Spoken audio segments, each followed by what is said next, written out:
Jadi Nabi sudah naik alat transportasi tercepat di atas dunia, dan tidak ada perusahaan otomotif satupun yang sanggup bikin merek mobil mereknya Buruk. Udah ada Pak, Kijang ada, Buruk belum ada. Kalau ada aku mau beli juga, entah berapa pula DP-nya ya kan. Jadi Bapak nggak usah tanya, Ustadz, apa nggak koyak-koyak Nabi itu Ustadz berangkat naik Buruk?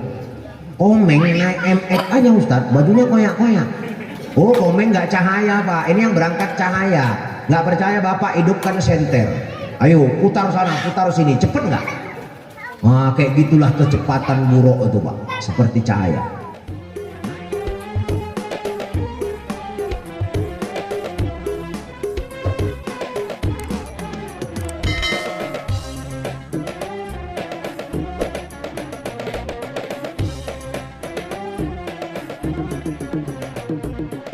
Warahmatullahi wabarakatuh. Waalaikumsalam warahmatullahi wabarakatuh. Alhamdulillahillazi asra abadihi lailam minal masjidil haram ilal masjidil aqsal lazi barakna hawla linuriyahu min ayatina innahu huwas sami'ul basir. Asyhadu an la ilaha illallah al-malikul haqqul mubin wa asyhadu anna muhammadan abduhu wa rasuluh shadiqu wa'dil amin. Allahumma salli wa sallim ala sayyidina Muhammadin wa ala alihi wa ashabihi wa man tabi'ahum bisunnati ila yaumiddin, amma ba'd.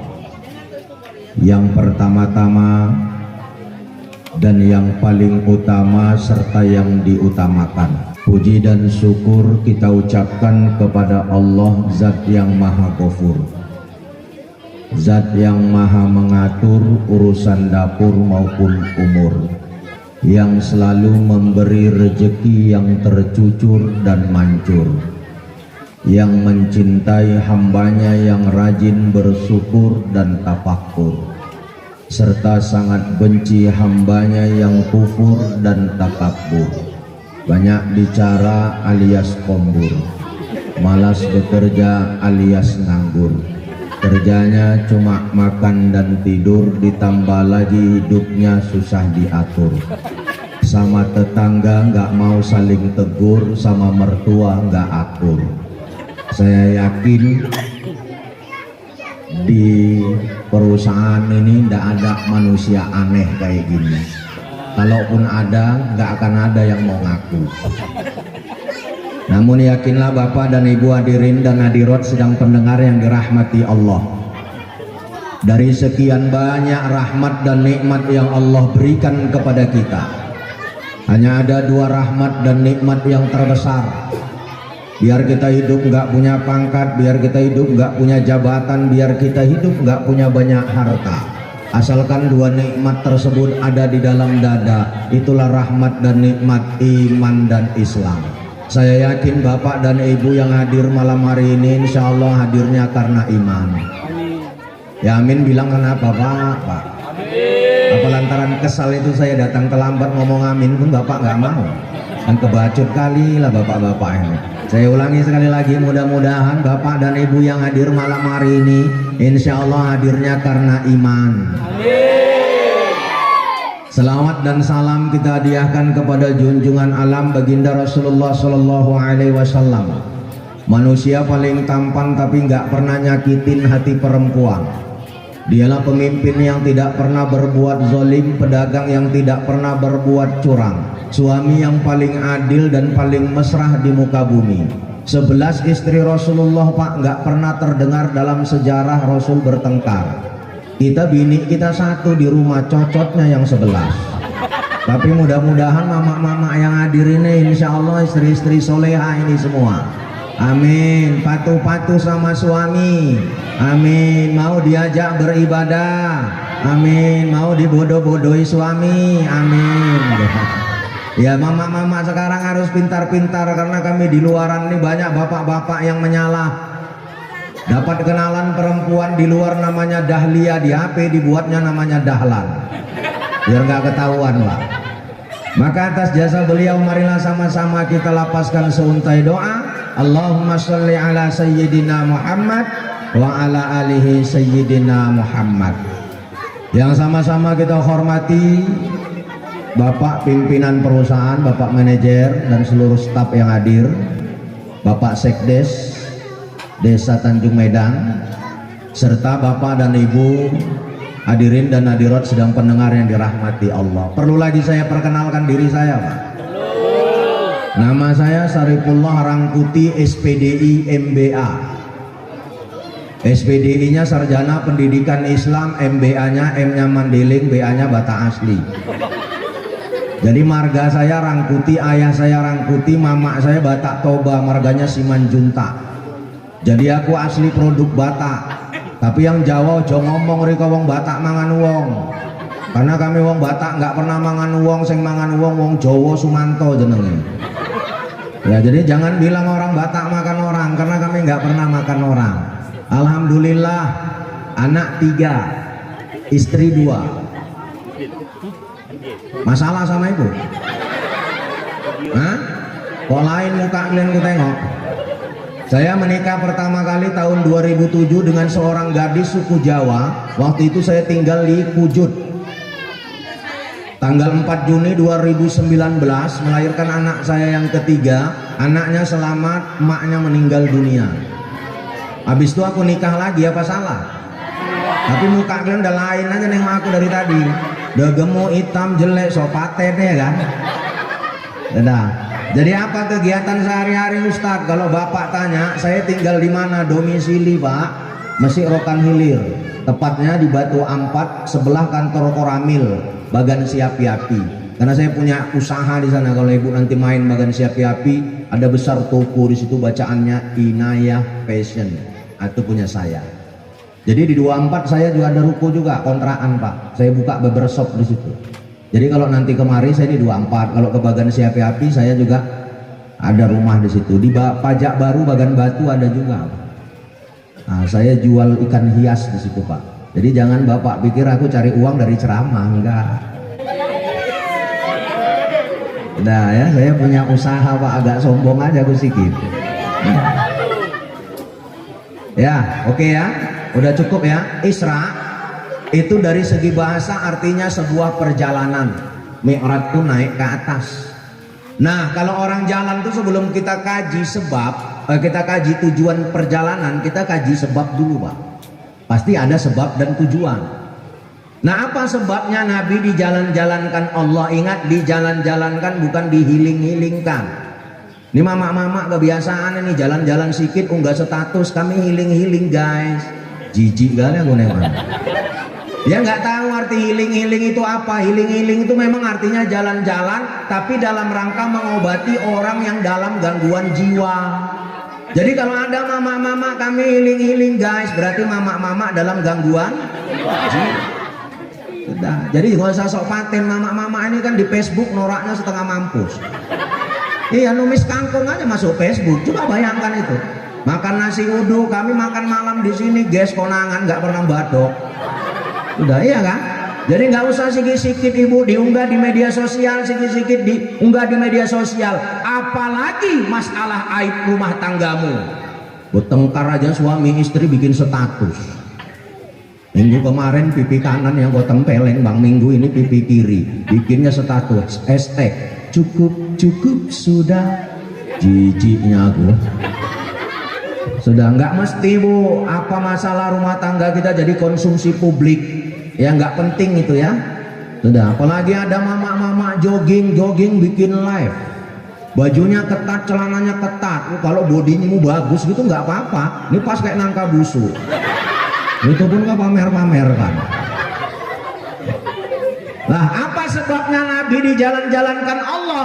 26 tahun Nabi membina rumah tangga bersama Khadijah. Semasa Khadijah hidup Nabi nggak pernah nikah dengan perempuan lain.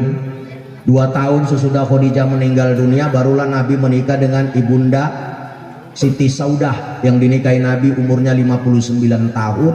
Waktu itu Nabi umurnya 53 tahun. Nabi itu kan manusia Pak, bisa lapar, bisa haus, bisa nangis, bisa ketawa, bisa sedih. Nah, naluri manusianya keluar, ditinggalkan istri sedih. Kalau bapak ditinggal istri sedih,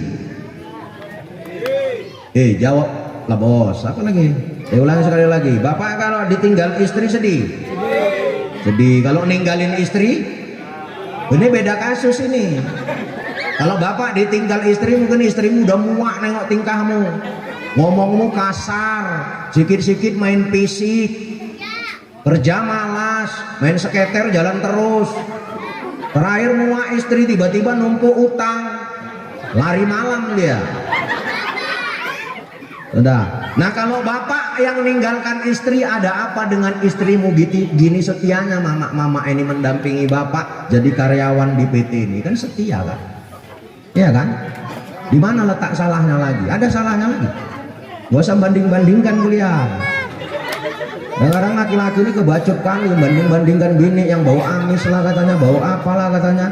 Bini bapak ini tahu dia ini bersolek, tahu dia ini ke salon kalau banyak uang yang bapak kasih, betul nggak bu? Mulai kan pantang dibela ini. Udah ya pantang dibela. Nggak mesti juga harus ke salon bu. Kadang kau pun kelewatan. Kalau nggak hari raya nggak keramasan, kau cemana bini mau dekat. Daster udah 3 hari nggak diganti-ganti pak. Mandi dicantolkan, habis mandi dipakai lagi. Cemana bini laki mau dekat, ditengok bini bawa kemenyan. Sudah.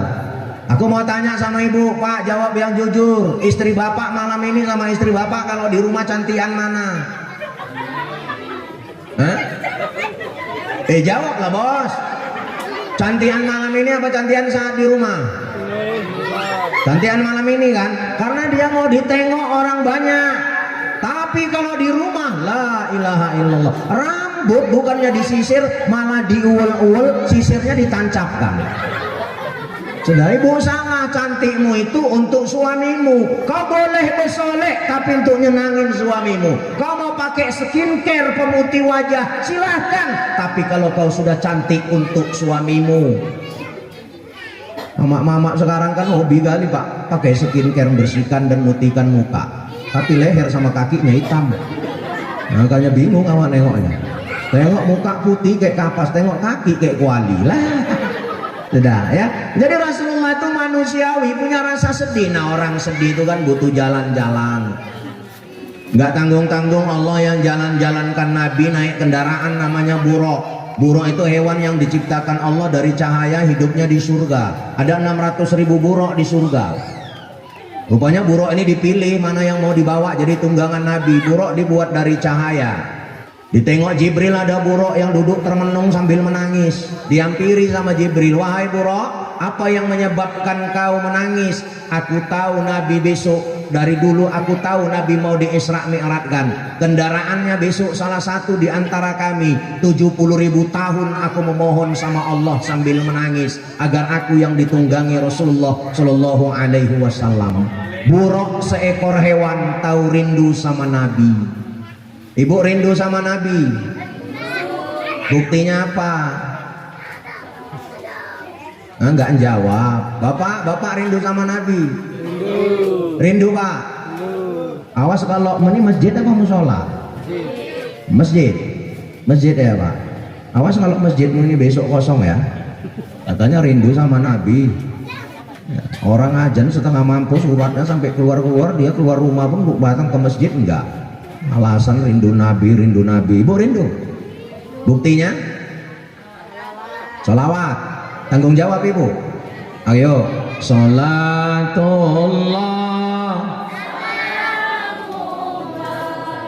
ala toha sholatullah ala yasin habibillah. Biar nggak bosan selawatnya diganti-ganti. Satu lagi ya, sambung lagi. Shalla alaikallahu ya adnani. Sambung. Ya aku tahu, cuma sholatullah kalian yang bisa gayamu. Selawat itu kan banyak. Jangan malu berselawat. Karena Allah berfirman dalam Al-Quran, Innallaha wa malaikatahu yusalluna 'alan nabi. Sesungguhnya Allah dan malaikat itu berselawat sama Nabi. Makanya kita untung Pak, orang Jawa ini dikasih anak, pas waktu ngasih nama anak ngundang marhaban, ya kan? Marhabannya sholawatan. Orang Batak, orang Mandailing gitu juga, nikahkan anak ngundang marhaban, marhabannya sholawatan. Orang Melayu pun gitu juga, ngitankan anak ngundang marhaban, marhabannya sholawatan. Tapi kadang-kadang marhabannya nggak dibayar. Dibayar 200, orangnya 10, 20 ribu lah satu orang. Nyumbang limpul tekor 30. Makanya orang yang marhaban banyak nangis. Aku kasihan nengok bibi-bibi kalau marhaban, aku tengok. Wa innahu la haula wa la quwwata illa billah.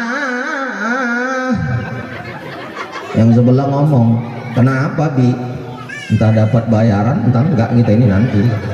Semalam main kita di RT sebelah cuma dapat bontot 2 katanya. Udahlah seragam mesti utang, kredit lagi katanya ya. Ya kan? Begitu habis marhabanan mainlah keyboard, ya enggak Pak? Keyboard belum datang dipanjar enggak? Dipanjar. Bapak Ibu undang Ustadz dipanjar enggak? Enggak. Itu terlambat sedikit, itu pun nyocot kali aku tengok. Kalau Ustadznya belum datang sibuk kali nelpon, di mana Ustadz, di mana Ustadz, pulang aku nanti siap acara, satu pun nggak ada yang nanya ya aku udah sampai rumah apa enggak. Entahnya nyungsep aku di paret-paret sana, nggak tahu. Kita kalau urusan agama kan sering pelit Pak, di luar agama royalnya setengah mati. Oh berarti Ustadz mata duitan ya Ustadz? Enggak, catat dan rekam. Demi Allah aku ceramah nggak pernah mikirkan bayaran. Catat. Karena yang mikirkan tuh panitia, aku cuma nerima. Iya dikasih ya terima kasih, nggak dikasih ya parah kali kan enggak. Ya dulu aku ceramah Pak, oh podiumnya besar-besar.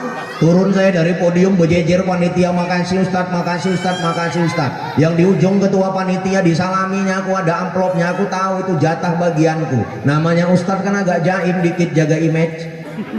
Ya nggak mungkin lah amplop tadi kebuka di depan panitia, langsung ku kantongi aja sampai rumah baru ku buka. Rupanya panitia salah kasih tertib acara yang tersalamkannya. Jadi nanti nih panitia walaupun terlambat aku tengok-tengok lah dulu ya kan. Jangan sampailah terulang yang kedua kali. Sudah. Oke. Meluncurlah Nabi, meluncur Nabi dengan buruk itu. Begitu Nabi meluncur ada yang manggil, Muhammad, intazirni. Muhammad tunggu aku, jangankan jawab Nabi kita, menoleh pun enggak. Siapa yang manggil tuh? Seorang perempuan. Perempuan tua tapi masih cantik Pak, karena rajin berhias. Panggilan apa itu wahai Jibril? Panggilan dunia. Karena fitnah terbesar di atas dunia ini sumbernya dari perempuan Pak. Dulu Nabi Adam diciptakan sendirian di surga, Nabi Adam kesepian. Dibuatlah Hawa dari tulang rusuk kiri. Sampai sekarang tulang rusuk kita kurang satu Pak. Tulang rusuk itu bentuknya seperti tangan merangkul. Itu nampaknya perempuan tuh mau dirangkul, bukan dipukul. Jelas ya Pak? Sudah. Dan tulang rusuk itu dialah yang menjaga hati. Itu tandanya bahwasanya apa? Wahai istri-istri ini, hatinya butuh dijaga. Jelas Pak? Yes. Begitu dijadikan Adam sendirian, Adam kesepian, dijadikanlah ibunda Siti Hawa. Apa kata Allah dalam Al-Quran?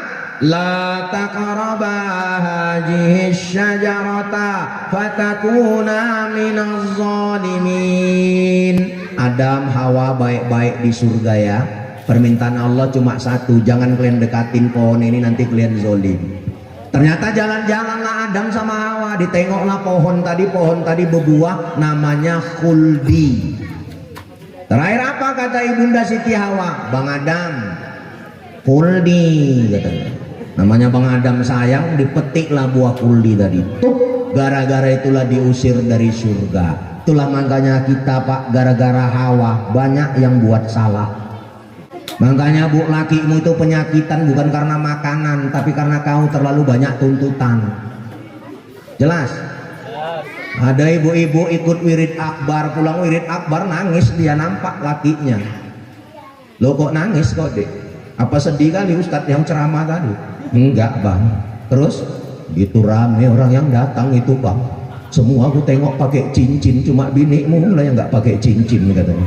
Terakhir gara-gara itu kepikiran lakinya stroke.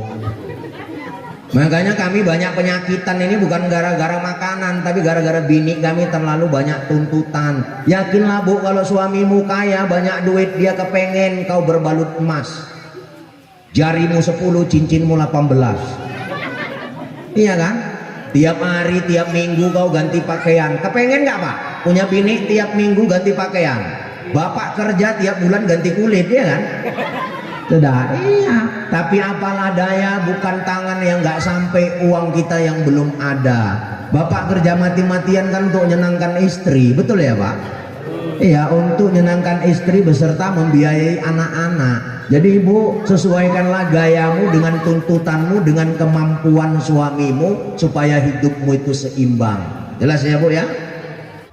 Kenapa gambaran dunia itu diumpamakan seperti perempuan tua Ustaz? Dunia ini memang sudah tua pak. Sama kayak ibu-ibu yang manggil Nabi tadi, udah tua tapi nampak cantik karena dia rajin berhias. Nah dunia ini sudah tua tapi nampak muda karena perhiasan di dalamnya.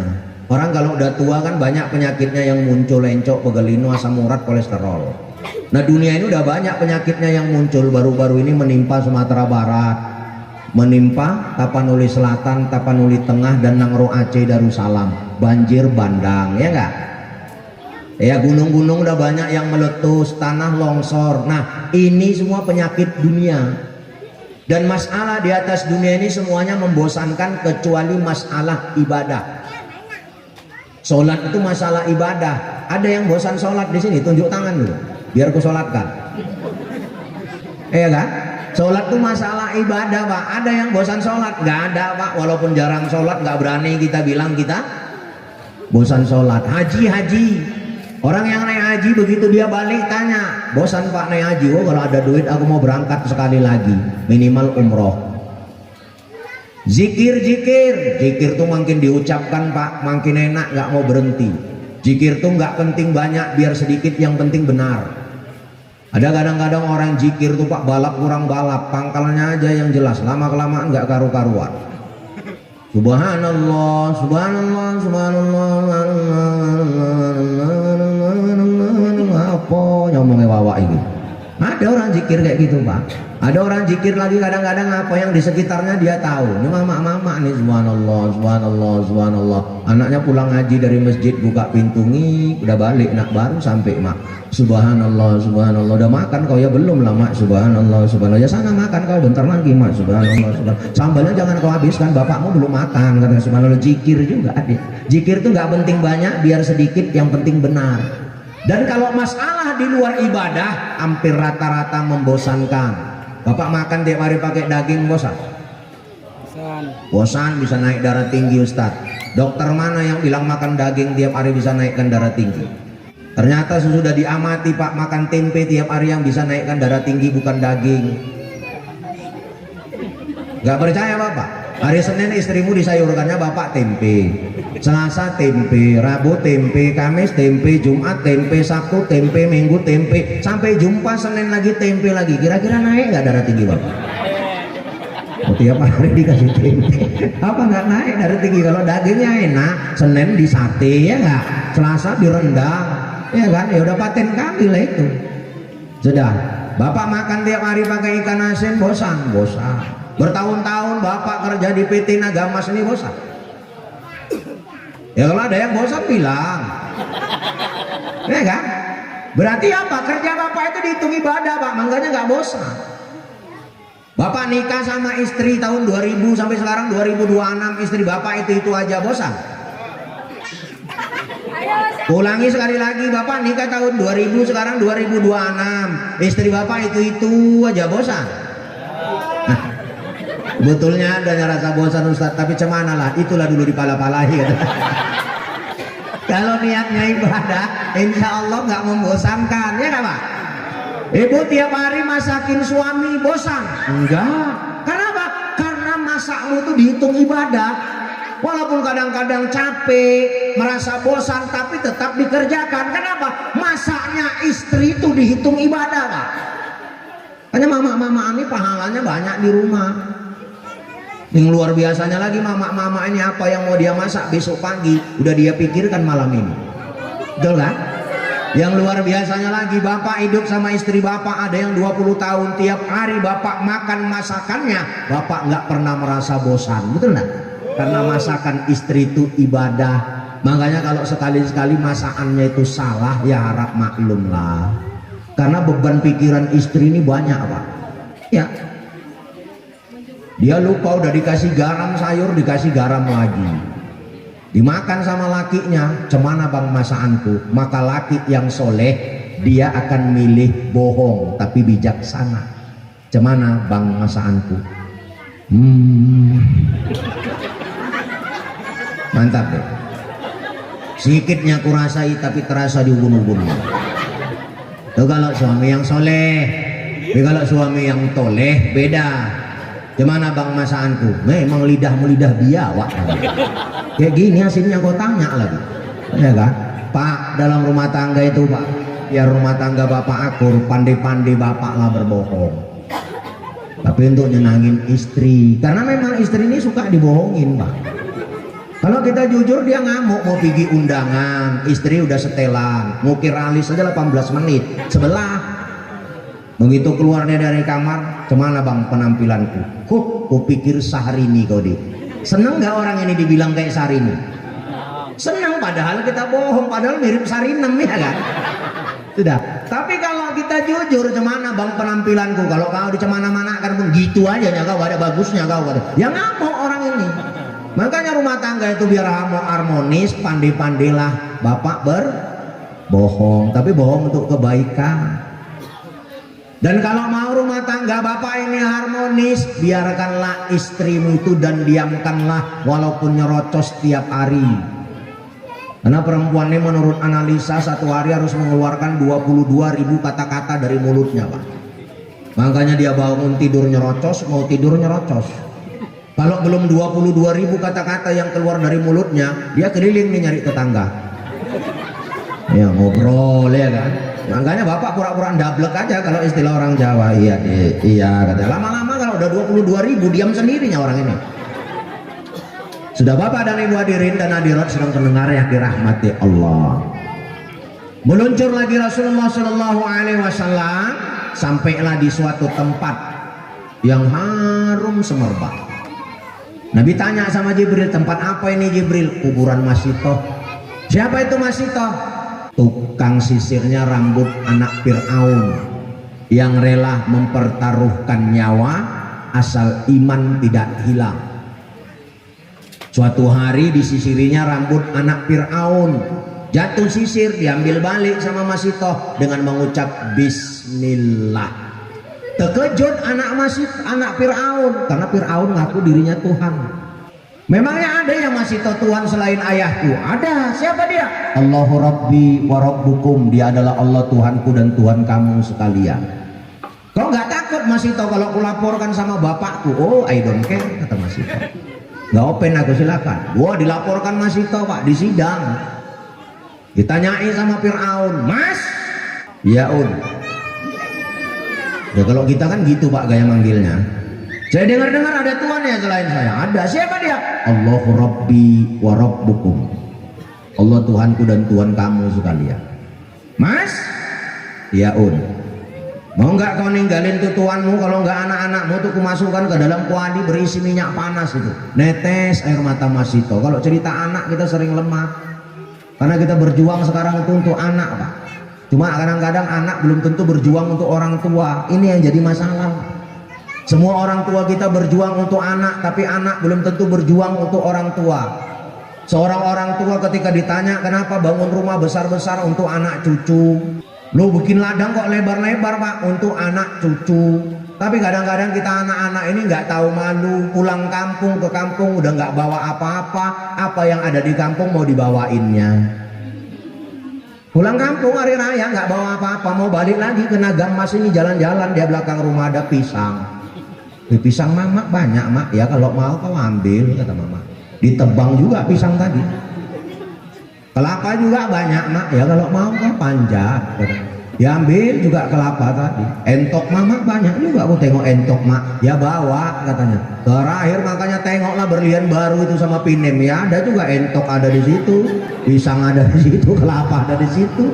Gitu pulang dada anaknya tadi, dada nangis, mamanya tetangganya nanya, lu bu kok nangis? Iya anakku udah lama nggak pulang, merantau, udah lama nggak pulang, gitu pulang kok berubah jadi perampok. Semua dibawain ya nggak, udah pulang nggak bawa oleh-oleh, tapi apa yang di kampungnya mau dibawanya semua. Kita ini kadang-kadang kebacut, ngasih duit 2 juta aja sama orang tua itu ngutang, ya kan? Orang tua kita kerja mati-matian sampai mati betulan untuk anak, nggak pernah ngitung utang. Orang tua kita kalau kaya, kita anak akan ikut kaya, tapi kalau anak yang kaya, sering orang tua jadi pembantu di rumah. Sampai orang tua kita mau mati, kita bebani terus, Pak. Dapat kabar orang tuanya meninggal, dibebaninya lagi, Pak. Sebelum aku sampai, jangan dikuburkan. Akhirnya bemalam lah mayatku lagi 1 malam, dibebaninya lagi orang tua. Begitu dia sampai, bukan ikut nolakkan minimal sholat gaib, enggak, malah pura-pura nangis sandiwara. Walah pak, kau pulang kok nggak bilang-bilang. Bangun lagi bapaknya, apa mau ikut kau? Terdiam. Kita kadang-kadang kan kayak gitu, Pak. Masih hidup orang tua kita siksa dengan kerinduan, udah mati baru sibuk pulang. Masih hidup dia tengok, jangan siksa dia dengan kerinduan. Orang tua kita itu nggak minta banyak dari kita, Pak. Cuman dia rindu, walaupun kita sudah setua ini, dia anggap kita itu bayi mungilnya yang dulu dia rawat. Cuma itu aja. Aku umurku 45 tahun sekarang. Aku kalau pulang kampung ke tebing masih tidur di samping mamaku. Karena mamaku itu, ini sikunya ini, Pak. Ada orang tebing sini? Banyak. Ya saya orang Sukadami. Mamaku sikunya ini hitam, Pak, karena kapalan. Karena mamaku kan kerjanya TKW, tenaga kerja wanita, kerja di Kelola Lumpur. Kelola Lumpur, Pak, bukan Kuala Lumpur. Kelola Lumpur. Sawah-sawah, nanam padi. Lambat kali loadingnya, pentingnya gua. Sudah iya. Jadi saya sekolah dulu di pondok pesantren Mustafawiyah Purbabaru, pondok pesantren yang masuk 7 besar pesantren terbesar di Indonesia. Saya alumni situ tahun 2001-2002. Bapakku pembalap, jarang pulang. Wih keren lah Ustaz, supir truk, Pak, supir truk. 36 tahun bapakku jadi supir truk, supir tangki, jarang pulang. Makanya kalau biar keren gue bilang pembalap. Iya kan? Jadi dari peras keringat mereka lah kita sekolah, kita kuliah. Jadi nggak usah malu kita walaupun keadaan orang tua kita seperti ini. Jadi saya setua ini sering tidur. Kenapa? Saya menganggap nggak ada doa yang paling makbul di atas dunia ini sesudah doa Nabi dan Rasul, melainkan doa ibu kita. Nabi dan Rasul udah nggak ada, Pak. Ibu kita masih ada. Minta doanya. Walaupun ada seorang ulama besar sekalipun, Tuan Syekh besar sekalipun, tetap doa mama kita lebih makbul dari doa Tuan Syekh itu, Pak. Karena Tuan Syekh itu juga masih minta doakan mamanya, betul nggak? Ini mama kita masih ada. Kita kadang-kadang kan sepele sama mama kita, apalagi kalau mama kita miskin. Orang tua kita itu, Pak, sering kita buat seperti buah mangga. Kita kupas kulitnya, masih ada dagingnya, kita iris. Kita makan, udah habis dagingnya, tapi masih ada manis-manis di bijinya, kita grogotin. Habis manisnya, tinggal sepatnya kita buang begitu saja. Begitulah banyak nasib orang tua kita. Jelas ya, Bu? Yang masih hidup orang tuanya, ya biarkanlah kalau ada suami ibu mau berbakti sama orang tuanya, jangan ibu halangi. Kalau gara-gara itu berkah rezeki suamimu, kaya raya dia, ibu juga ikut nikmatinya. Kadang-kadang ada laki, ini laki pekok, mamanya sakit di kampung. Oh nak, mama sakit, bapakmu juga kurang sehat. Kalau kau ada duit sedikit ya kirim, apa biar kami bisa berobat. Bentar ya mak, aku minta izin dulu sama istriku. Nah inilah laki pekok itu. Membantu orang tua aja minta izin sama istri. Datang istrinya, mak bahilnya setengah mati. Mana ATM dek? Mau apa? Mamaku sakit di kampung. Nggak ada, kita banyak keperluan, masih mamamu aja yang mau kau urus-urus. Jadi nggak boleh deh. Enggak, ya udahlah dik kalau nggak boleh. Nah, inilah lanang pekok itu namanya Pak. Badan besar, muka seram, dibentak bini nangis. Ada karyawan kayak gitu? Hah? Badan besar, muka seram, dibentak bini nangis. Ada Pak yang kayak gitu? Nah, ada, aku dari mukanya tertekan batin jadi semua. Banyak cerita Bapak ya gak? Sudah ya Bu. Suami kalau mau ngasih keluarganya tanpa izin istri boleh. Istri yang mau ngasih keluarganya dari hasil suaminya tanpa izin suaminya haram hukumnya. Ada dalilnya Ustadz? Ada, biar ku bacakan. Jangan ibu pikir aku Ustadz kaleng-kaleng. Ma yampiku li zaujatin min baiti zaujiha illa biiznih, kata Nabi. Tidak halal bagi seorang istri membelanjakan harta dari rumah suaminya tanpa izin suaminya. Hanya minta izin sama suami. Cuman suami pun janganlah pelit-pelit kali. Jujur Pak, jujur. Dalam hidup berumah tangga ini jauh lebih besar biaya rokok bapak dari biaya makan. Betul nggak Bu? Oh, ini sedep nih. Rokok bapak 1 hari 2 bungkus. Ada yang rokoknya apa itu? Klub X. Harganya berapa? 28 ya? 28 kali 2 bungkus 5 anak. Ya ikan sekilo cuma 30.000 dimakan bersama. Berasnya sekilo 18.000 dimakan bersama. Gitu pun kadang-kadang laki kalau dibilangin bini nggak terima, ya nggak? Kurangin apa ngerokok bang, kata bini. Muncung kau itulah ribut kali kau. Ada laki kadang-kadang nggak terima dibilangin bini banyak. Padahal bini itu ngomong gitu karena dia sayang. Bang, aku sayang samamu bang. Masih lama kau mau aku pakai. Aku kalau tidur di sampingmu malam kadang-kadang terbangun aku bang. Ku tengok napasmu itu kok kayaknya ada peluitnya di dadamu itu, bunyi dia. Netes air mataku kadang-kadang ku tengoki kau bang, apa sampainya kau sampai besok pagi kadang. Makanya bapak kalau ada istri yang cerewet itu tandanya istrimu perhatian.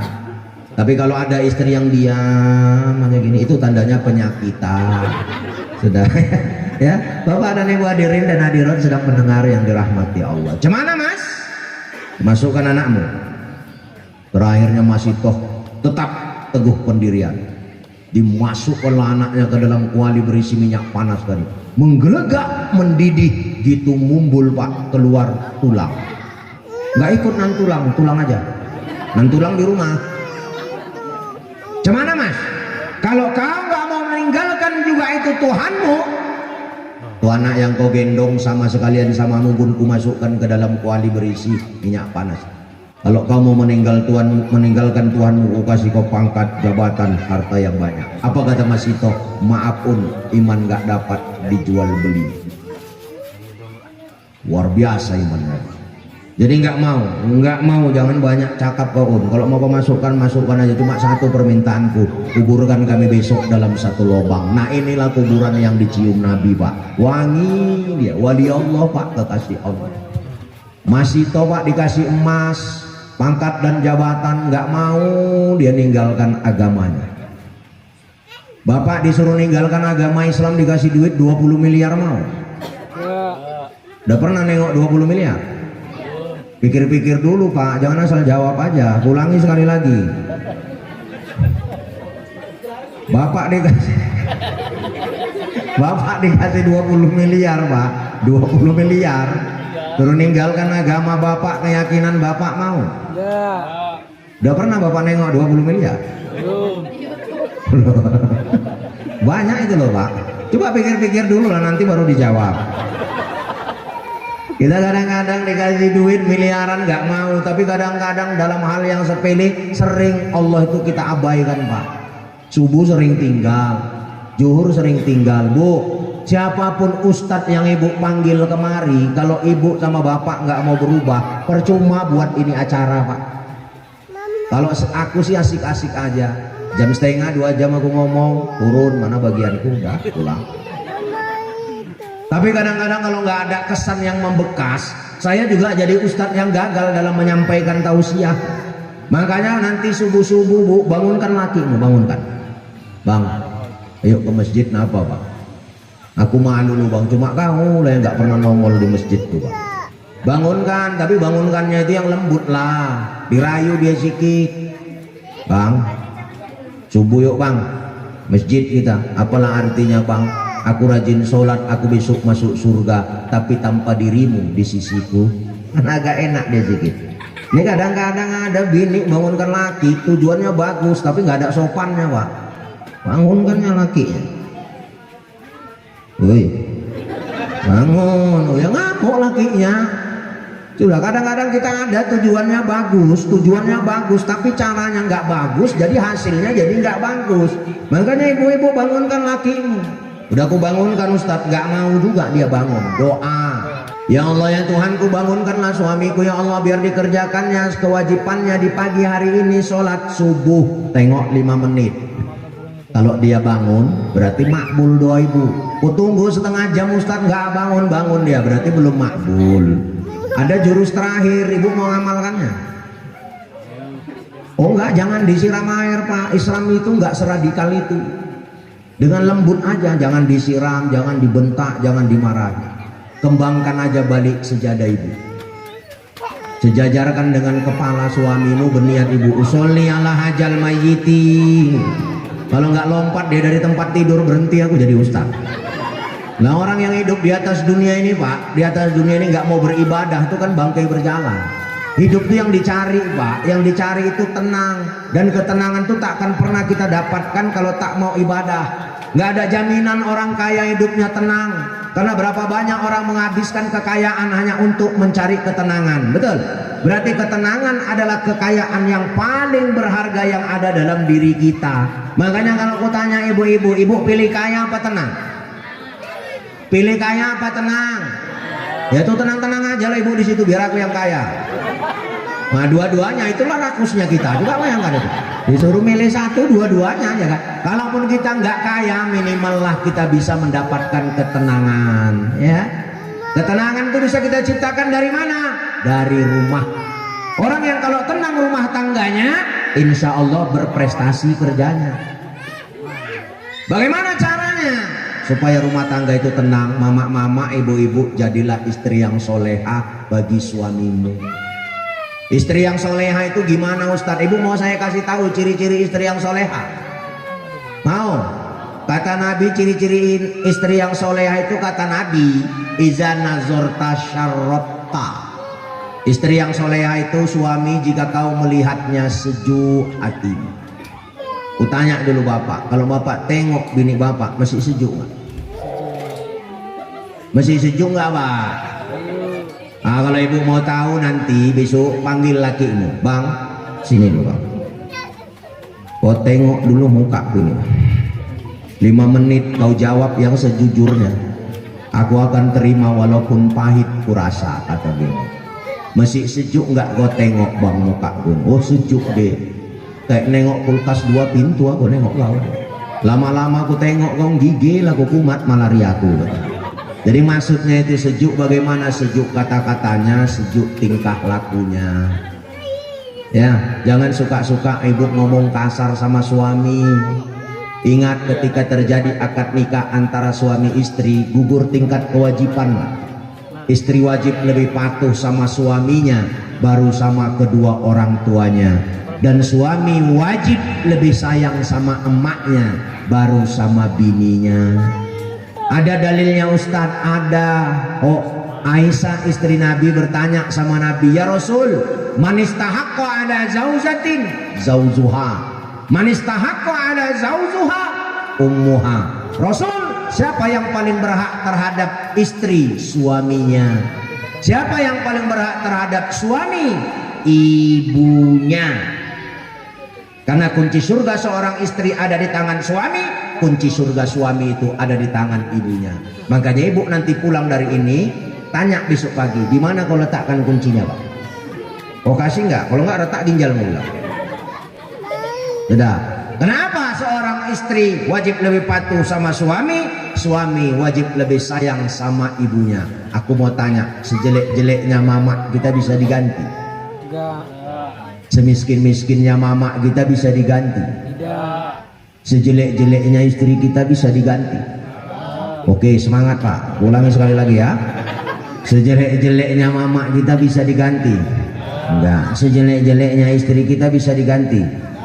Mau bisa. Mana yang paling kuat tadi bilang bisa? Sudah ya. Sudah ya. Nah, inilah contoh Pak. Contoh profil gambaran seorang wanita yang teguh betul imannya, sehingga anak-anaknya pun rela mati syahid gara-gara mempertaruhkan iman. Meluncur lagi Nabi sampai Masjidil Aqsa. Sampai jam berapa kita ini? Hah? Iya aku tahu, aku cuma nanya jam aja kok. Ya kan aku nanya bagus-bagus sampai jam berapa. Aku tadi naik jam 9 kurang 10. Sekarang jam 10 lewat 40, berarti 50 menit, hampir 1 jam. Kenapa ku hitung? Bagiku waktu adalah uang. Nah, oke. Sampailah Nabi ke Masjidil Aqsa, disuguhkanlah Pak 2 minuman. Berapa minuman Pak? 2. Ini berapa minuman? Itu makanya aku payah mau meraktekannya. Sampai Nabi ke Masjidil Aqsa disuguhkan 2 minuman. Oke lah, antara ini satu, taruhlah ini yang satu lagi. Yang satu berisi khamar, minuman keras. Yang satu susu. Spontan katanya diminum Nabi susu. Yang mana yang susu Pak? Ulangi sekali lagi. Yang satu khamar, minuman keras. Yang satu susu. Spontan katanya diminum Nabi susu. Yang mana susu Pak? Yang ini. Di sini susu ini rupanya. Aku air beningnya tahu ini bukan susu. Sudah. Oke, taruhlah di sini susu lah ini ya kan. Sudah. Spontan diminum Nabi lah susu ini. Aku mana udah nyindir pun nggak ada yang menyat kok. Sudah ya mana lagi. Sudah. Spontan katanya diminum Nabi lah susu. Apa kata Jibril? Sodakta ya Muhammad, benar kau Muhammad. Kalau seandainya yang kau pilih itu khamar itu memabukkan, besok umatmu akan jadi pemabuk semua. Mabuk pangkat dan jabatan, lupa kewajiban. Mabuk harta, lupa ibadah. Yang lebih parah lagi, mabuk janda. Untung yang kau pilih itu susu. Setelah minum Nabi turun katanya tangga sulam jannah. Tangga inilah yang bawa Nabi ke langit Pak. Ini kalau bahasa kita sekarang ini lift. Jadi Nabi kita itu Pak, belum ada alat transportasi tercepat di dunia. Nabi sudah menikmati alat transportasi tercepat di dunia, namanya buruk. Itu pesawat Airbus itu kecepatannya 1 jam 140.000 km Pak. Tapi Nabi sudah naik buruk yang kecepatannya secepat cahaya. Karena buruk itu dibuat Allah dari cahaya, yang mendampingi Nabi malaikat dibuat dari cahaya. Nabi sendiri Pak cahaya Pak. Karena Nabi keluar dari rahim ibunya, yang muncul itu cahaya Pak. Setetes darah pun nggak keluar. Nabi lahir dalam keadaan sujud dan sudah dihitan. Kalau kita kan lain, anak kita dihitan disunat tuh kalau nggak tamat SD nggak disunat. Tinggal 4 kali. Mantrinya geleng-geleng kepala alot. 4 kali tinggal Pak. Sebaik-baiknya menyunat anak itu Ibu dari umur 7 tahun ke 9 tahun. Makanya orang-orang Sunda itu Pak cepat-cepat dia sunat. 7 tahun ke 9 tahun. Supaya apa? Orang yang umur 7 tahun disuruh sholat, iya kan? 9 tahun nggak mau sholat, pukul dia dengan pukulan kasih sayang. Nah anak-anak kita kalau 7 tahun ke 9 tahun dia udah disunat, dia sholat di barisan depan sama bapak-bapak, itu sok bapak-bapak nggak terputus Pak. Karena anak-anak tadi udah gak ngandung najis lagi. Itu maksudnya. Jadi umur 7 tahun suruh sholat, umur 9 tahun gak mau sholat, pukul dengan pukulan kasih sayang. 49 tahun macam bapak gak mau sholat, diapain? Hah? Ya dipukul pakai balok pun jadi ya kan. Ya 9 tahun pukul dengan pukulan kasih sayang.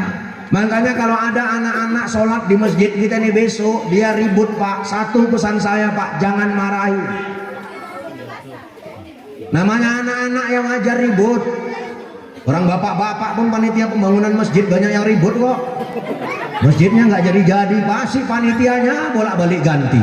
Orang ribut aja. Jadi kalau ada anak-anak sholat di masjid ribut, jangan marahin Pak. Karena kalau dia dari kecil suka ke masjid, insya Allah remaja dewasa dia akan rajin ke masjid. Makanya aku kasihan kadang ada anak-anak pulang nangis.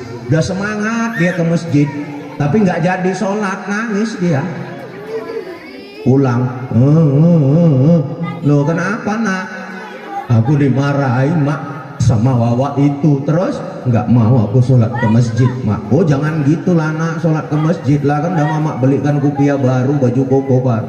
Nggak mau aku mak, sholat lah nak. Kalau belum mati wawa itu nggak mau aku sholat ke masjid. Karena terakhir dendam dia sama wawa itu.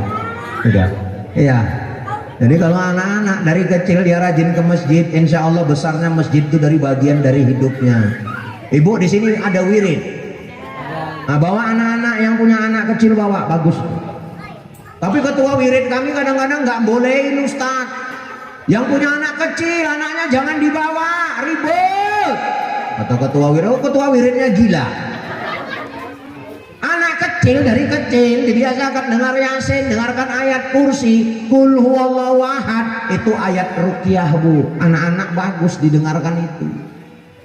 Bagus. Jadi ibu-ibu yang wirid bagus, bagus. Kalau bisa ibu-ibu wirid itu jangan hanya sekedar baca Yasin, sekali-sekali panggil ustadz, bikin kajian. Biar ada kerjaan kami ini, itunya maksudnya. Biar jangan nganggur kami.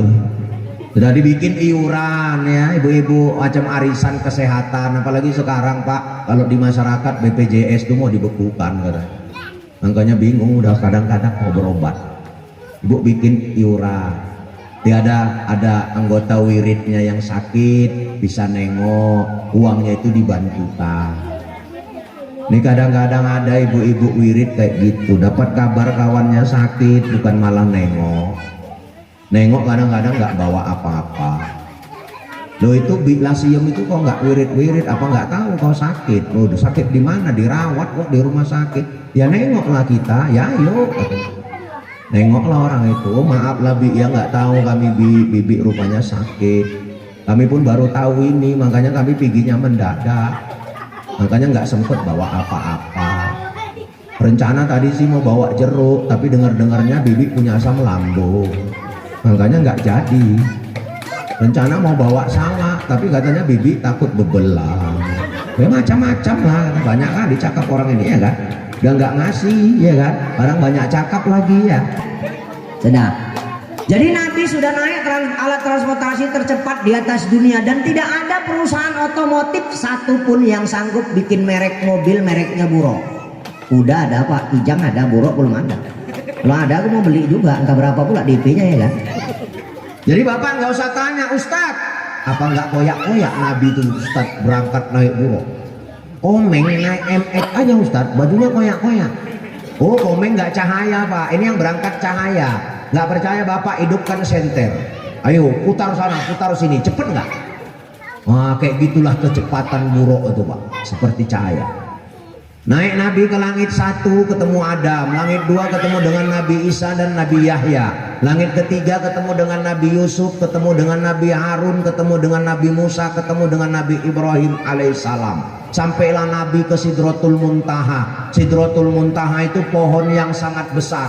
Kalau saya umpamakan ini pohonnya Pak, Sidratul Muntaha itu batangnya kalau kita kelilingin naik kuda selama 70.000 tahun, sekencang-kencangnya batang pohon Sidratul Muntaha itu Pak nggak terkelilingi. Oh berarti besar kali ya Ustadz. Ya besar, nggak usah pikirkan Pak. Jadi kalau bikin roti sama papan berapa ton bisa keluar itu Ustadz? Siapa yang berani nyingso ke sana? Iya kan? Di bawahnya ngalir air, mata air sampai ke telaga Kausar. Daunnya sebesar daun telinga gajah. Di setiap helai daunnya tertulis nama kita. Nama saya Sarifullah Rangkuti, lahir di tebing tinggi, umur sekian menikah, punya istri meninggal dunia, anaknya sekian. Itu ditulis semua di situ. ditulis semua di situ. Abang yang duduk sendiri di sana siapa nama Bang? Hah? Siapa? Bagol. Bagong. Bagol. Siapa? Bagol. Oh Bang Hendra. Bang Hendra ya Bang? Iya Bang Hendra pun masuk rekap juga ya nama Bang. Ada juga di situ Bang.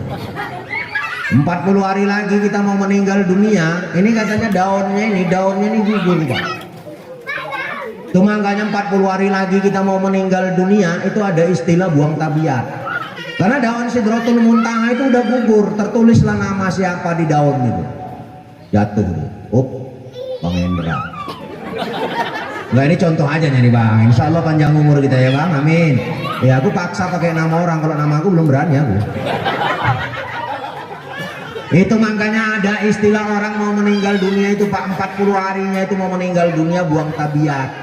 Ini orang-orang tua kita dulu kan sering bilang gitu Pak, jangan disalahkan kita yang kurang ilmu, jangan bilang tahayul, kita yang kurang ilmu. Kenapa? Daun Sidratul Muntahanya ini, daun Sidratul Muntahanya sudah apa namanya, sudah gugur. Makanya ada istilah orang-orang tua kita dulu kan ada istilah bilang buang tabiat. Itu benar. Kenapa? Karena daun Sidratul Muntahanya itu sudah gugur. Orang-orang tua kita dulu juga sering bilang jangan makan di depan pintu, ya kan? Itu ada hadisnya Pak. Jangan bilang tahayul. Loh iya Ustaz, iya Nabi pernah bilang jika kau makan sesuatu, kau nggak ada niat bagi tetanggamu, maka kau jangan pamerkan. Nah kalau kita makan di depan pintu itu kan namanya pamer. Yang dimakan bubur durian, udahlah nggak ngasih tetangga, malah wanginya diembus-embus, biar tetangga tahu makan bubur durian. Kan ini penyakitnya. Nah, jadi orang-orang tua kita dulu itu Pak tinggi ilmunya, tapi kita kadang-kadang yang sepele, suka kali nyalah-nyalahkan, sedikit-sedikit syirik, sedikit-sedikit tahayul, sedikit-sedikit bid'ah. Ada di sini yang suka bid'ah nggak? Kalau di Bangun Jaya udah ada, di depan Islamic Center udah ada. Sedikit-sedikit bid'ah, Maulid Nabi nggak boleh, Isra Mi'raj nggak boleh, nyambut Ramadan punggahan nggak boleh, nuzulul Quran nggak boleh, habis sholat berdoa bersama nggak boleh. Makanya emosi aku Pak. Sempat Maulid Nabi nggak boleh, Isra Mi'raj nggak boleh, habis nggak ada lagi jobku. Siapa mau undang aku lagi? Makanya emosi aku. Sudah, jadi boleh memperingati Maulid Nabi ya boleh memperingati Isra Mi'raj boleh. Kalau nggak gara-gara memperingati Isra Mi'raj belum tentu kita ngaji malam ini, betul? Sudah, jadi bagus ya nggak apa-apa. Lalu sampailah Rasulullah SAW ketemu sama Allah, Nabi kita ngucap salam Pak. Apa salamnya? At-tahiyatul mubarakatus sholawatut thayyibatu lillah.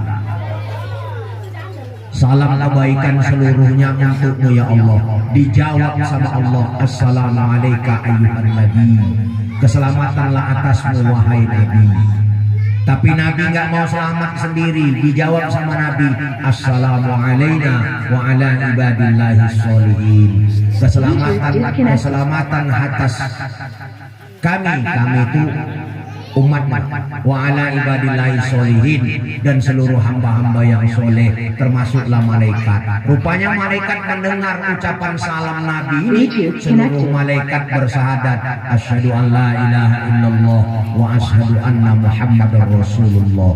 Allahumma sholli ala sayyidina Muhammad wa ala alihi sayyidina Muhammad. Bacaan apa itu? Bacaan tasyahud akhir. Habis kita ngucap salam sama Allah, kita baca bacaan tahayat akhir nih, inilah ucapan salam Rasulullah sama Allah, barulah kita mengucapkan salam sama tetangga sebelah. Assalamualaikum warahmatullahi, assalamualaikum warahmatullahi. Nah, jadi itu alasannya, makanya bacaan tahayat akhir itu at-tahiyatu. Karena itulah bacaan salam Nabi ketika Mi'raj. Makanya wajar Nabi bilang as-sholatu mi'rajul li ummati. Salat itu adalah mi'raj bagi umatku. Makanya nggak ada segala sesuatu yang kita kerjakan dalam salat itu Bu, nggak ada alasannya. Sama kayak ibu ucap takbir. Musolli fardhu maghribi salah sarokaatin makmuman lillahi ta'ala. Allahu Akbar. Ya kan? Angkat tangan ini pun ada alasannya. Kenapa mesti angkat tangan? Karena ibu baru mengucapkan Allahu Akbar, Allah Maha Besar. Buktinya mana? Ini ya Allah, ku angkat tanganku tanda menyerah. Ya kan Pak? Tanganku ku angkat, aku menyerah. Mulutku ngomong Allahu Akbar. Angkat tangan sejajar dengan telinga. Sejajar dengan telinga, jangan malas-malas sekali Pak. Kadang-kadang ada orang angkat tangan separuh jalan aja deh. Allah. Gaya wah. Ada yang model-model pakai tenaga dalam deh. Ngayun di sini. Biasa-biasanya kenapa? Lipat. Lipatnya ini pun Pak, ada maknanya. Kenapa mesti dilipat gini? Begitu Bapak lipat tangan Bapak gini, urat leher Bapak seolah-olah tertarik ke bawah untuk tunduk. Kalau Bapak rubah gayanya, Bapak nggak akan tunduk. Allah. Ya, ini gaya mandor nih kalau kayak gini nih ya kan? Nggak mau tunduk, tapi kalau dari lipat gini tunduk dia Pak. Ustadz mana yang betul ada? Aku tengok Ustadz, ada orang diletakkannya tangannya di atas dada. Allahu Akbar. Boleh. Ada yang di samping pas di hati, boleh. Ada yang sebelah kanan, boleh. Ada yang pas di pusat, boleh. Yang nggak boleh itu di bawah pusat Pak. Jadi kalau udah ada pilihan gini, yang paling bagus yang di tengah, mana di perut, ya kan, antara dada dengan pusat di perut. Itu yang kita amal Pak. Jadi nggak usah rubah-rubah lagi. Dan sebaik-baik sholat itu lurus Pak. Lurus itu bukan jari kakinya, lurus betis pangkal tumitnya Pak. Makanya yang ditengok tumit tuh, kalau lurus. Kadang-kadang ada orang Pak, sholat dia luruskan barisan, dicarinya jari. Yang dicari ngelak, dicarinya lagi terus. Ngelak dicarinya, terakhir nangkang bawa aja gini ya. Sudah. Dan sebaik-baiknya berdiri waktu sholat, jangan pernah kaki kita ini Pak lebih dari selebar bahu. Berarti gini pas lagi. Kalau gini kan jelek ditengok, lebih. Dan jangan kurang dari 1 jengkal tangan. Kalau kurang dari 1 jengkal nanti Pak rapat kali kayak gini mau ruku payah, ya kan? Nah, makanya jangan lebih dari selebar bahu dan jangan juga kurang dari sejengkal tangan. Jadi Allahu Akbar, wahai Allah Engkau Maha Besar. Buktinya mana? Ku angkat tanganku ya Allah. Lipat. Bismillahirrahmanirrahim. Alhamdulillahi Rabbil Alamin. Baca ayat lalu ruku. Allahu Akbar. Duhai Allah, Engkau yang Maha Besar.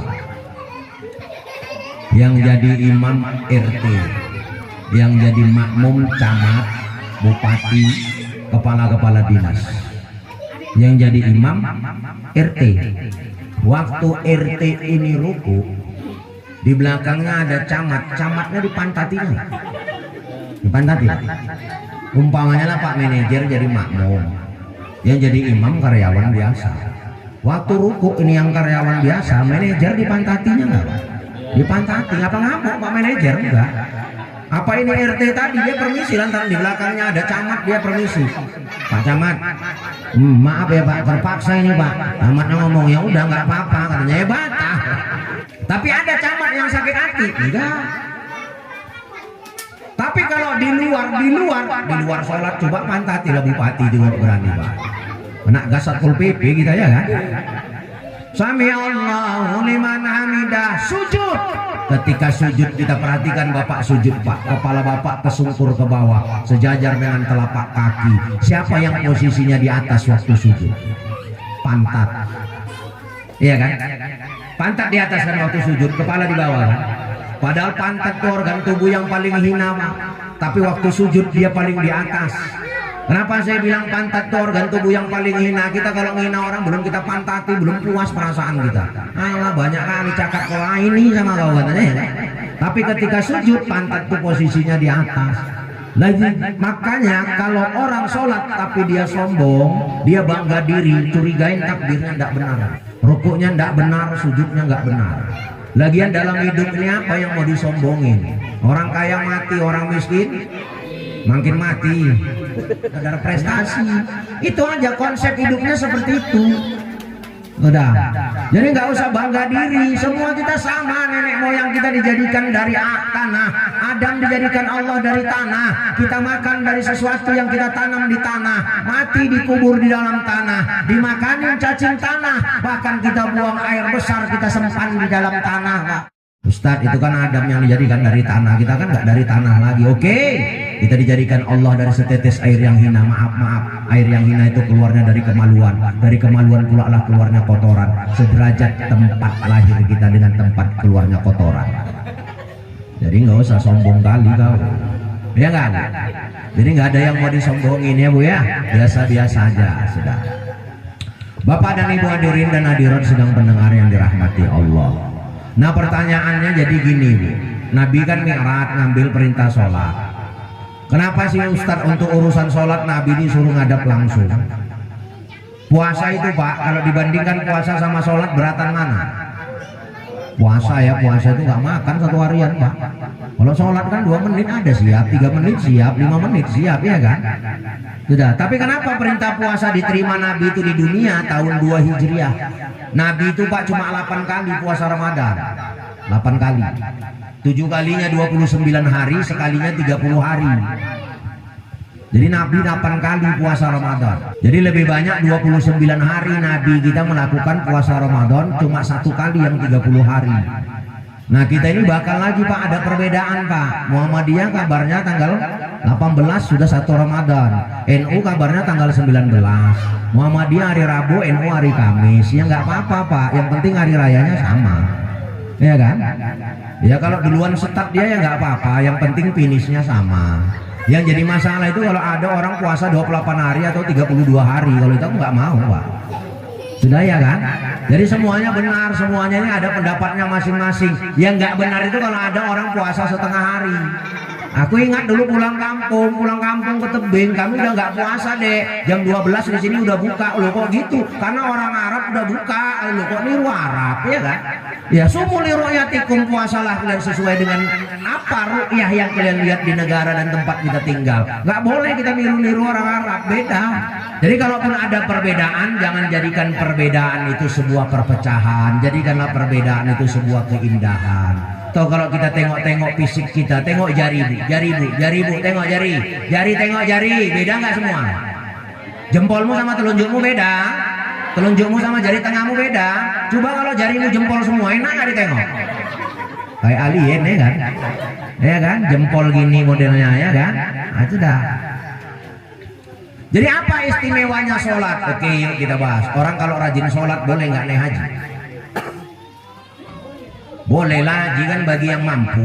Dia nggak mampu gimana mau naik haji? Tapi kalau ada orang 3 kali haji, 9 kali umroh nggak pernah sholat, kira-kira betul nggak haji? Haji balap itu. Ada orang rajin sholat tapi nggak puasa, boleh nggak? Boleh. Dia punya penyakit, asam lambungnya udah parah. Dokter bilang, ibu kalau nggak makan 2 jam 3 jam nanti bisa muntah darah. Orang kalau udah parah asam lambungnya gitu Pak, dia terapan aja bisa muntah keluar darah. Maka boleh dia nggak puasa, boleh bayar fidyah. Sudah. Jadi kalau ada famili kita yang kena asam lambung, asam urat, itu gampang obatnya Pak, asam fodeh.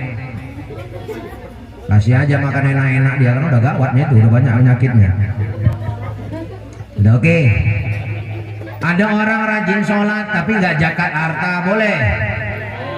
Boleh. Orang hartanya nggak ada, nggak cukup haul dan nisabnya. Bapak gaji bapak kerja di perusahaan ini sanggup nggak beli 86 gram emas per tahun? Kalau sanggup gaji bapak beli 86 gram emas per tahun, bapak wajib zakat harta. Berapa sekarang emas per tahun? Emas sekarang berapa 1 gram?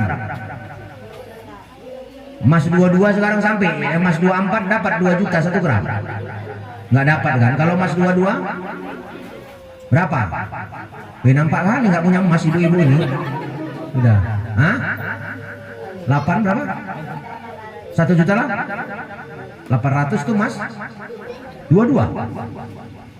Mas 22 1.800.000. Kalau mas 24 28. Nah bapak kalikan aja 1.800.000 kali 86. Berapa ratus juta? Kalau segitu ada gaji bapak setahun, berarti bapak wajib zakat harta. Tapi kalau nggak ada, nggak usah sosok alim kau. Berarti apa? Berarti bapak belum wajib zakat harta. Jadi nggak usah sosok alim, sedekah biasa aja. Sudah. Jadi kalau ada orang rajin sholat dia nggak zakat harta, boleh, boleh. Orang nggak ada hartanya, nggak cukup haul dan nisabnya. Tapi kalau ada orang nggak punya tangan, nggak punya kaki, nggak punya tangan, dia sebelah wajib sholat. Wajib. Nggak punya kaki sebelah wajib sholat. Nggak punya kaki dua-dua wajib sholat. Nggak punya kepala tapi masih hidup. Mana mungkin lah, ada aja. Ya udah kalau nggak mungkin nggak usah, ya kan? Bapak kalau nggak bisa berdiri wajib sholat. Wajib duduk. Kalau nggak bisa duduk wajib sholat. Wajib berbaring. Kalau nggak bisa berbaring wajib sholat. Wajib pakai isyarat. Kalau nggak bisa pakai isyarat wajib sholat. Iya wajib disolatkan, udah mati nyawa wa'id itu. Mau pakai isyarat pun nggak bisa. Makanya nggak ada alasan bapak yang kerja di sini ini nggak wajib sholat, Pak. Nah, orang nggak punya kaki sebelah aja wajib sholat, Pak. Jadi cuman nih Ustaz, aku kadang-kadang siang Ustaz. Pas azan zuhur masih di atas. Ya kan nanti ada waktu istirahatnya, Pak. Ya kalau nggak ada waktu istirahat gimana Ustaz? Di mana Bapak bisa berdiri di situ menyender kayak cemana kayak untuk sholat? Ada kerjakan aja. Kalau tempat kerjamu kita buat juga tempat ibadah, insya Allah berkah. Ada orang penghasilannya satu hari 5 juta tapi hidupnya Pak nggak tenang. Kita penghasilan satu hari 200.000 Pak, hidupnya senang. Ada orang satu hari penghasilannya 2 juta nggak bisa makan nasi lagi Pak. Makannya pun keladi. Nengok bini pun nggak selera begini. Iya ada. Ada orang penghasilannya Pak satu hari 1 juta tapi nggak cukup. Kenapa? Karena tiap 3 hari dia cuci darah Pak. Iya kan? Jadi penyakit. Makanya kita yang susah-susah ini Pak, Allah itu Maha Adil. Penyakit kita nggak ada yang aneh-aneh. Paling pun kalau penyakit kita komplikasi paling ya panu sama kurap sama bisul Pak. Itulah jadi satu ya kan komplikasinya. Wah, orang-orang kaya itu Pak penyakitnya aneh-aneh. Jantung aja dicangkok. Jantung dicangkok. Aku nyangkok jambunya mati Pak. Jadi kadang-kadang orang kaya itu ya penyakitnya aneh-aneh. Makanya kalau orang miskin itu penyakitnya enak. Bunyi gentok innalillahi wa inna ilaihi raji'un. Udah ninggal bahan loh. Tapi tadi baru ku tengok dari teras kipasan, yaitu tadi kebanyakan kipasan. Terus masuk angin, anginnya angin duduk. Jadi ya terduduk awak itu sampai sekarang. Jadi Allah itu Maha Adil. Jadi ibu nggak usah mencak-mencak ya. Allah itu kasih rezeki sesuai kebutuhan. Jadi kalau ada ibu tengok ada orang naik Pajero Sport laju, jangan ibu sangka orang yang di dalam Pajero itu lebih bahagia dari kita. Kapan ya kita Pak punya kayak gitu? Kata istri bapak, oh anak dek cukup makan aja udah syukur. Lagian dek belum tentu lebih bahagia orang yang di dalam mobil mewah. Kok bisa gitu? Itu kan Pak Parmen, tadi aku nampak kepalanya. Dia ngerental itu nengok mertuanya ninggal di pakem kan. Sudah, tapi kita udah kadung, kita kadang-kadang enak kan yang di dalam itu. Begitu balik dia mau kemari Pak Parmen tadi udah pening. Tiro lah bayar rental lagi ya kan. Sudah, jadi jangan tengok orang casingnya aja Bu, ya kan? Ibu jadi karyawan di sini yang penting bahagia. Waktu ibu nggak tersiksa. Orang yang paling merdeka itu adalah orang yang paling bisa menyempatkan waktu untuk beribadah. Ya, jadi nggak ada alasan, ya. Nggak ada alasan. Maka ibadah terus. Sudah. Kenapa Pak? Rutinitas dan kegiatan kita ini adalah aktivitas menanti datangnya sholat. Subuh hari bangun Bapak. Orang yang sholat subuh saya yakin disiplin kerjanya. Satu, ibu-ibu yang sholat subuh, bapak-bapak yang sholat subuh disiplin kerjanya, emak-emak yang sholat subuh bersih kerjanya. Mama-mama ini kalau sholat subuh, habis sholat subuh dia masak di dapur, ku jamin masakannya bersih. Karena ketika dia mau sholat subuh, dia ngambil wudhu. Kalau waktu ambil wudhu, dia kan cuci tangan Pak. Habis sholat dia cuci beras di Magicom, bersih itu berasnya. Karena dia udah cuci tangan dulu Pak. Tapi kalau ada mama-mama bangun tidur langsung ke dapur cuci beras, jorok Bu. Kenapa? Karena ibu nggak tahu tadi malam bermalam di mana tangannya. Ya kan? Ada yang kemari, ada yang kemari, terserah ibu lah tangan-tangan ibu mana urusan itu. Makanya buniyad din 'alan nazafah. Agama itu dibina di atas kebersihan. Agama Islam ini bukan hanya mementingkan kebersihan batin, tapi agama Islam juga mementingkan kebersihan zahir. Bapak dan Ibu hadirin dan hadirat sedang pendengar yang dirahmati Allah. Maka dibawa Nabilah perintah sholat tadi. Awalnya 50 kali sehari semalam jadi 5 kali. Waktu sholat itu pun nggak ada yang ganggu. Subuh di pagi hari, zuhur tengah hari, asar dikala sore, maghrib dikala senja, isya dikala mau tidur malam. Jadi kalau setiap subuh kita doa, selesai sholat kita doakan orang tua kita, bangga orang tua kita tiap pagi dapat hadiah dari anaknya. Tengah hari doakan lagi, sore doakan lagi, malam doakan lagi. Maka bahagialah orang tua kita setiap pergantian waktu dapat kiriman doa dari anaknya. Turunlah Nabi dibawa perintah sholat, habis cerita Isra Mi'raj habis, udah turun. Aku pun udah capek rasanya. Ya, sebenarnya tadi saya jam 1.15 saya acara di Muara Basung di kediaman Bupati Bengkalis. Tapi asar selesai. Jadi saya udah feeling, seharusnya saya via tol saya sampai kemari tadi tanggal 8, tapi banyak yang ban mobil saya pecah lah, yang sok lepas lah, terakhir sok sebelah lah, gedek-gedek jalan mobil nih Pak. Tapi cemana lah, orang ini udah nelpon aja, takut juga. Karena aku sering lewat di sini kena lempar pula kalau nggak datang aja. Sudah kan? Tapi alhamdulillah abis ini besok saya ke paket B Pak. Itulah yang terakhir. Bis itu istirahat lah. 43 titik dari tanggal 10 bulan kemarin. Pegel juga, capek nggak dirasa. 43 titik kali 3,5 juta kan lumayan juga duitnya. Apa betul yang dibilang Ustadz ini? Apa betul? Panitia udah deg-degan aja. Betul apa enggak ini? Betul apa enggak ini katanya. Saya hanya seloro aja.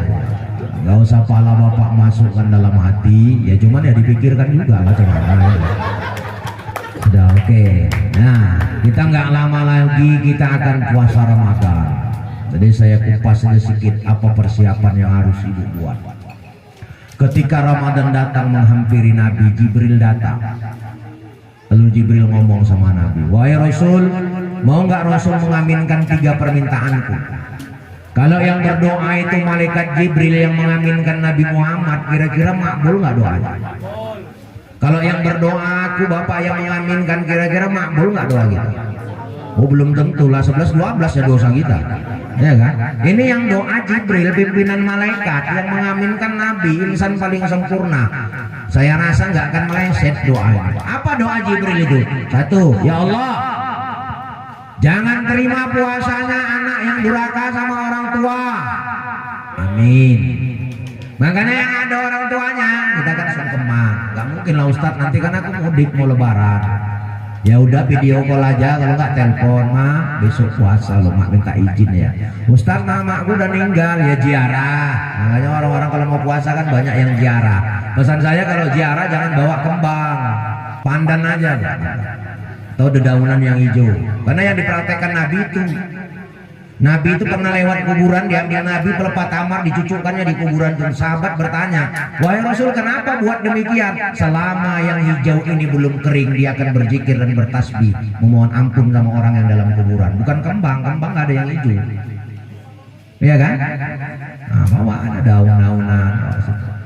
Ustaz, aku kadang-kadang di kuburan tuh mau nangis Ustaz. Boleh ya, boleh. Kadang-kadang ada kita nih yang nggak ada hukumnya tapi kita buat-buat. Ojo nangis. Nanti beratkan sama yang si mayat. Lah kalau mama kita meninggal kita nangis itu kan wajar. Nggak mungkin mama kita meninggal kita cekikian. Iya kan, lebih bahaya kalau kita lagi nggak nangis, betul nggak? Nabi waktu Khadijah meninggal dunia, Nabi nangis kok. Umar bin Khattab waktu dengar Nabi itu meninggal dunia dicabutnya pedang, siapa yang ngomong? Aku pancung nanti. Masa iya mama kita meninggal kita nggak nangis? Bapak kita meninggal kita nggak nangis? Orang tua saya udah nggak ada Ustadz, cemana itu caranya Ustadz? Saya ada punya salah, belum sempat minta maaf, tapi beliau udah meninggal dunia. Ya banyak-banyak aja ibu doa. Hadiahkan Yasin, hadiahkan Al-Quran surat Al-Muluk. Apa sampai Ustadz? Sampai. Tapi ada yang bilang baca Yasin orang mati nggak sampai. Kalau yang ngomong belum pernah mati nggak usah percaya.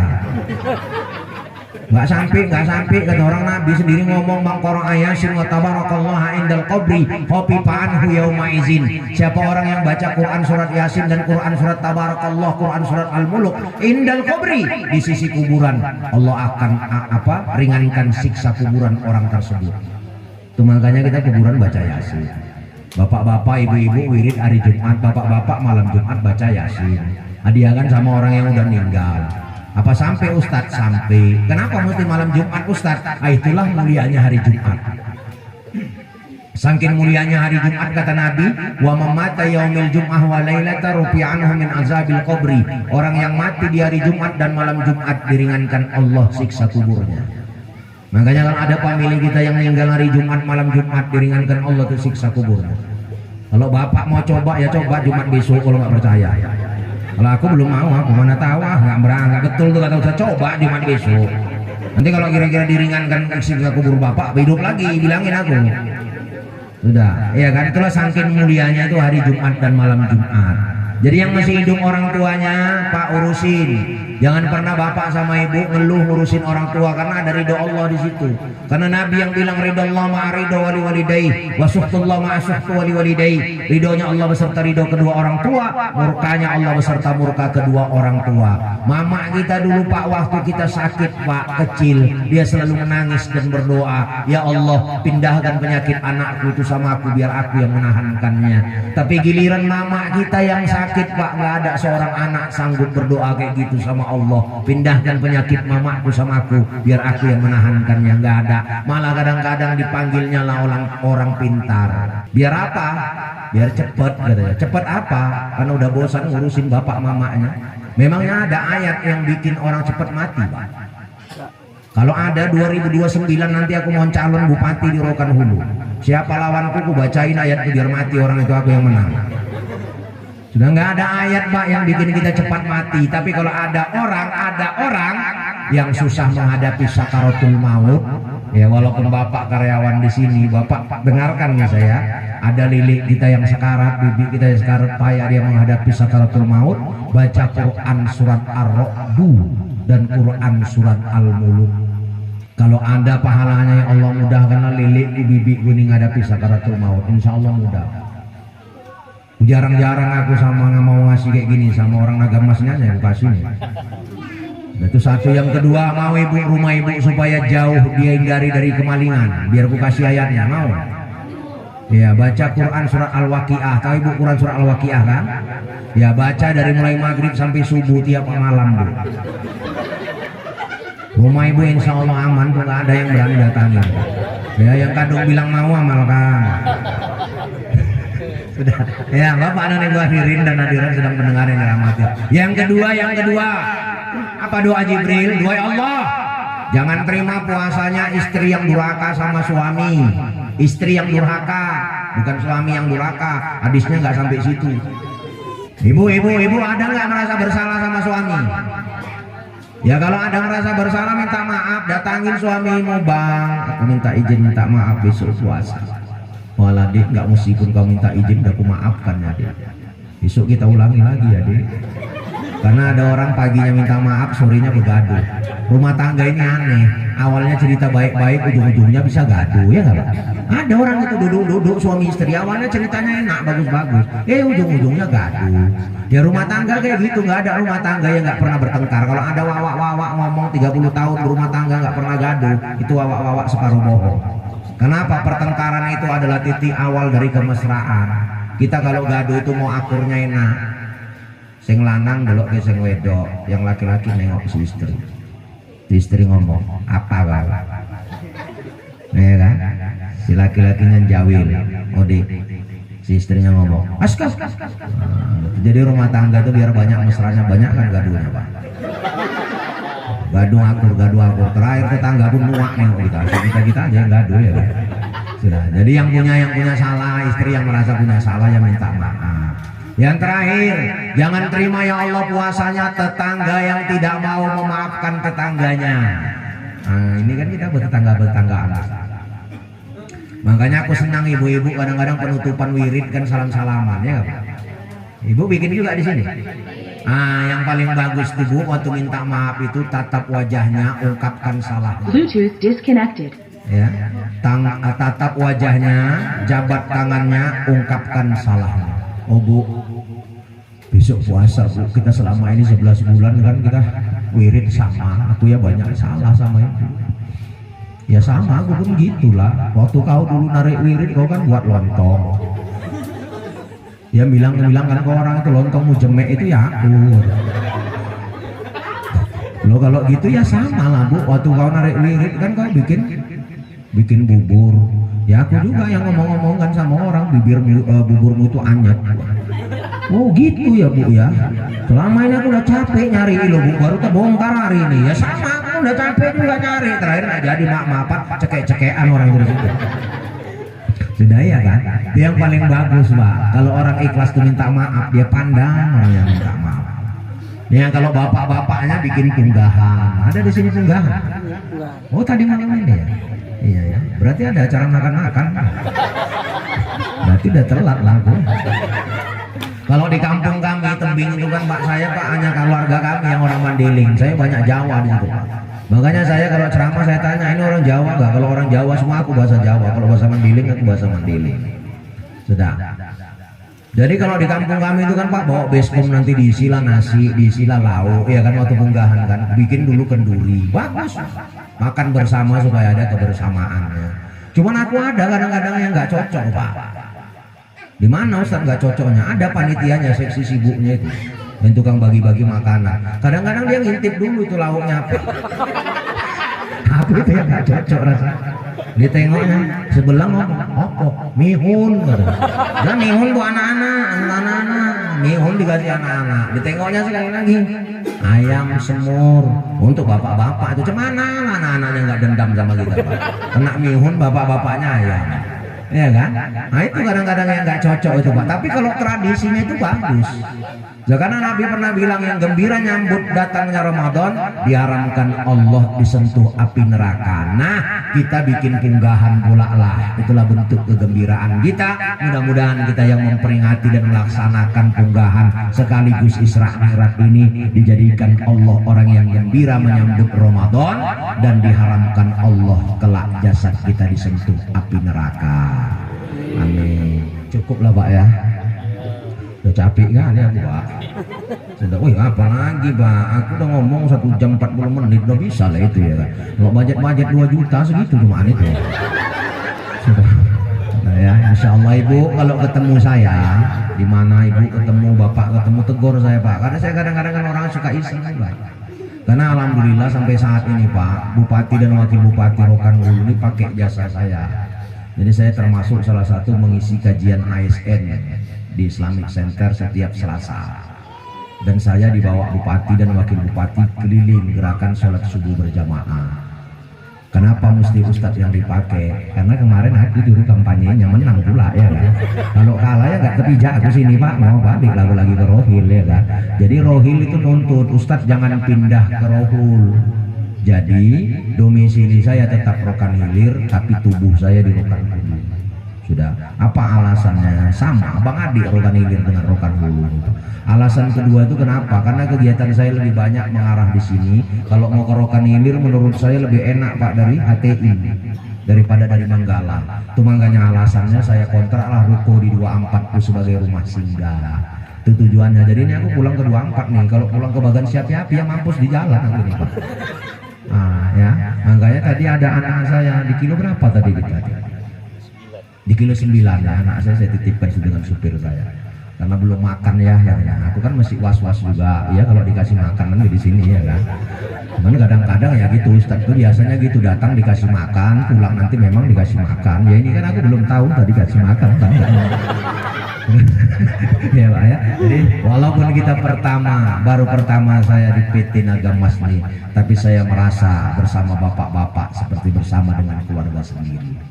Karena banyak bapak yang di sini juga orang perantauan ya Pak. Saya juga merantau datang kemari. Jadi kita nggak pernah jumpa selama ini, tapi kita jumpa di perantauan dan kita saudara satu perantauan. Ya Pak ya. Sudah cukup lah ya, kita doa lah ya. Sudah, mudah-mudahan Allah kasih kesehatan sama kita dan kekuatan untuk menjalankan ibadah Ramadan besok, dan Allah Subhanahu wa taala menjadikan seluruh amal kita di bulan Ramadan menjadi sebab Allah ampunkan semua salah dan dosa kita. Amin. Na'udzubillahi minasyaitonir rajim. Bismillahirrahmanirrahim. Alhamdulillahi rabbil alamin wassalatu wassalamu ala asrafil anbiya'i wal mursalin sayyidina wa maulana Muhammadin wa ala alihi wa ashabihi ajma'in. Allahumma ghfir lana ya Allah dzunubana wa ma asrarna wa ma a'lanna waghfir dzunuba walidina warhamhum kama rabbawna shighara. Allahumma la tufarriq aja jam'ana ya Allah illa bi dzambil maghfur wa sa'im mazkur wa qulubum madhur wa tijaratan lan tabur wa amalan sholihin mutaqabbalan mabrur ya azizu ya ghafur. Allahumma barik lana ya Allah fi Sa'ban wa balighna fi Ramadan wa farrih qulubana bidufuli Ramadan waghfir dzunuba ma taqaddama minal fawahisana wa minas sayyi'atina bi barakati syahri Ramadan ya zal jalali wal ikram. Allahumma anzilir rahmah ya Allah wal barakah wal maghfirah والصحة والعافية والآمن والمأمور والصبور على هذه الجماعة فإنك أنت خير الفاتحين. اللهم إنا نسألك من خير كل آجله وعاجله ما علمنا منه وما لم نعلم ونعوذ بك من شر كل آجله وعاجله ما علمنا منه وما لم نعلم. اللهم ربنا آتنا في الدنيا حسنة وفي الآخرة حسنة وقنا عذاب النار. وصلى الله على سيدنا محمد النبي الأمي وعلى آله وأصحابه أجمعين.